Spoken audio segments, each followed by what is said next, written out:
Hello, my name is Maxo with the Gentle Homes Group and Realtor at Keller Williams Realty Consultants, and welcome to March Market Update.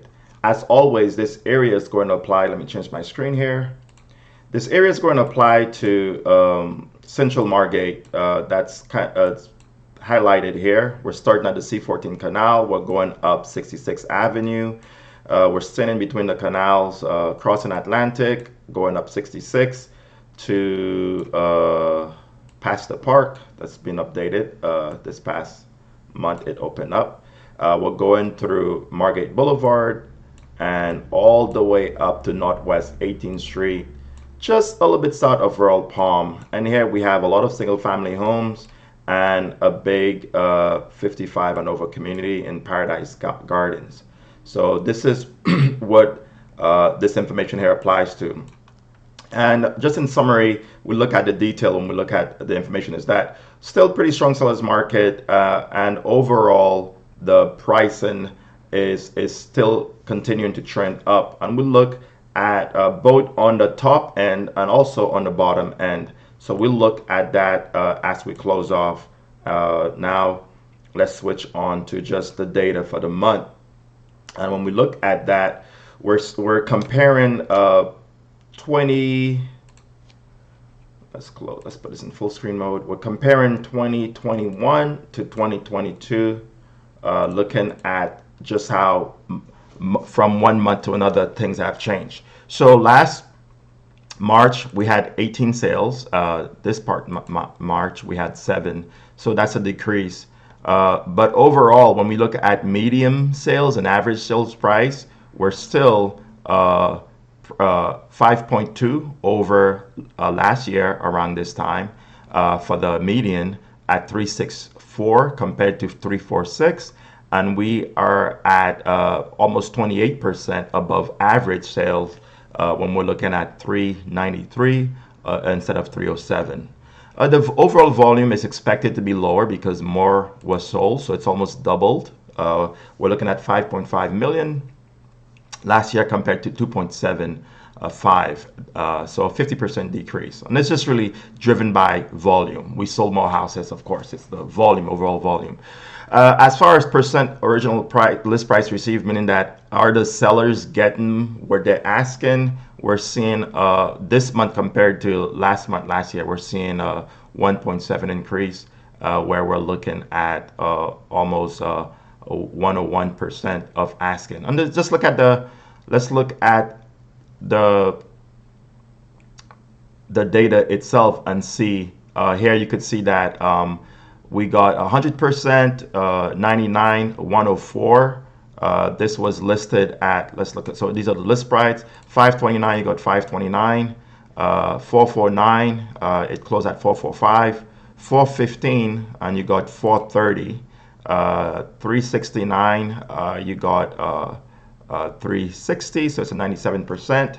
And then everything else on this list, 364, you got was the listing. 363, 324 got 325, and 280 got 297.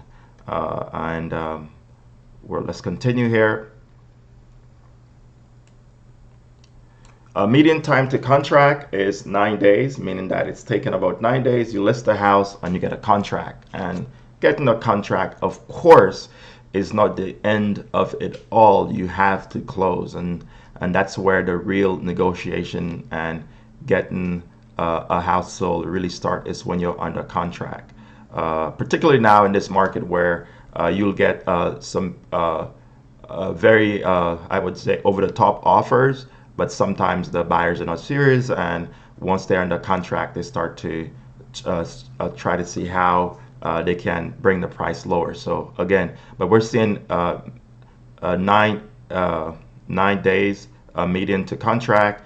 Pending sales right now, there's 11 houses pending sale, and new listings, we had 15 come to market. And at the time of the close of March, when I put this data together, there were 8 homes on the market.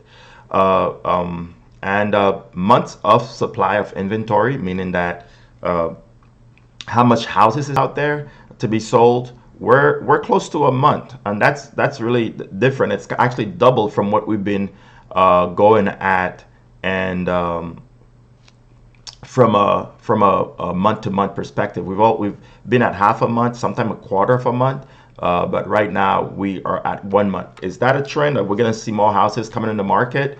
We'll see how it continues. Again, a month of data is not a trend. Last month, all these numbers were low, but then we explained the reason is because it was our 55 and over development, Paradise Gardens, that was selling, and those tend to have a lower price range, and that was the reason for that. So let us look at the MLS. I wanted to share just a couple of things that are going. We mentioned it at the beginning. First is closed sales. If you look at what's happening here, kind of the top range. Several months ago, I said we had stabilized at around 450, and that was somewhere closing out the year. And in December, when I did the December market update. But since the beginning of the year, we've had a 449, 435, 437, 469, 475, 529, and 549 close.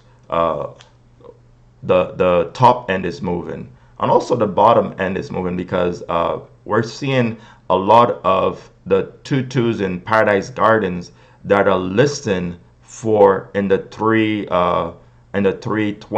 360s. Let me see. A Paradise Garden had 324. Paradise Garden had closed at 329. And then let's look at pending sales. What's on the market to close? And if you look at this here, there's one that's as high as 599, and we're gonna get to look at this in the coming months to see what it actually closed at.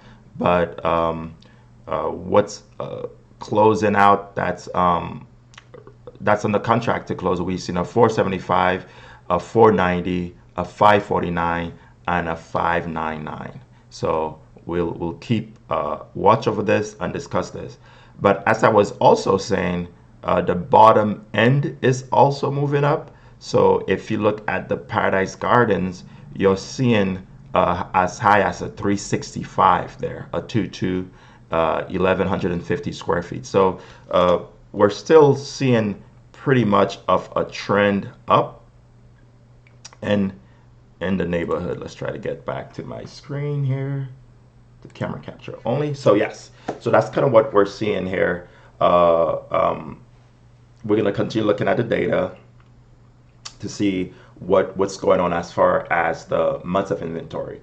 And as that moves up, if it is a trend, as that moves up, there will be an influx of homes in the market, and you would have the pendulum swinging back to a buyer's market. But at this point, at the rate that the houses are still moving, it doesn't appear that the days on the market, that would also probably have to go up to say, hey, buyers are saying that the pricing is going too high, and they're waiting. Or what you will see is houses that are under contract will either come back out of or will close at a lower, and our percent list price will actually go down, and all of those will be indicators of a changing market. Other pressures we know that is happening here that may affect overall prices. That we know that interest rate is going up. I think it's in the 5s right now, and there is indication by the Feds that it will continue to go up. So we don't know what will close out. I did see news that said the number of mortgage applications has also either stabilized or gone down for the past month. So those are everything that will play in this market from a, hey, what are sellers getting? Look to my other video for buyers that I will do of a little annoying thing that happens when you apply for mortgages. I'll link that in the description. But otherwise, if you have any questions, please feel free to reach out to me. It'll be my pleasure to help you in all your real estate needs. And after all, until next time, take care and enjoy.